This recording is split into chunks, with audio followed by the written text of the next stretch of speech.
আধুনিক কৃষি উদ্যোক্তা থেকে সবাইকে স্বাগতম ও সালাম। আসসালামু আলাইকুম। আবারও চলে আসলাম একটি ভিডিও নিয়ে। আজকে কথা বলবো বেগুন ক্ষেত সম্পর্কে নিয়ে। দেখতেই পাচ্ছেন আমি গতকালকে সেচ ব্যবস্থা দিয়েছি। দেখতেই পাচ্ছেন আমি আগাছা পরিষ্কার করে মাটিটা আগলা করে নিয়ে শুকা দিয়েছিলাম অনেক দিন। আমি গতকালকে রাত্রে সেচ দিয়ে দিছি।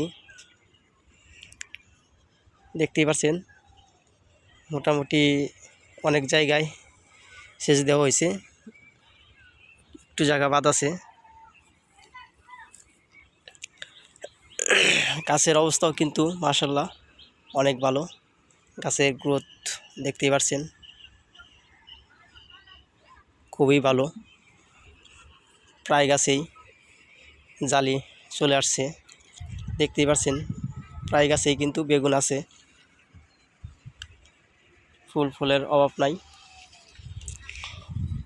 তো ওই গাছগুলো অনেক পরে রোপণ করা হয়েছিল, কিন্তু মাশাআল্লাহ ওইগুলারও গ্রোথ আলহামদুলিল্লাহ এখন অনেকটাই ভালো। দেখতে পাচ্ছেন এই যে এগুলোরও এই যে ফুল চলে আসছে।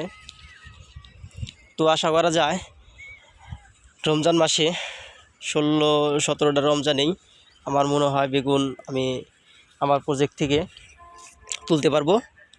এই যে দেখেন এই গাছেও কিন্তু বেগুন আছে, দেখছেন গাছ কিন্তু মাশাআল্লাহ অনেক সুন্দর।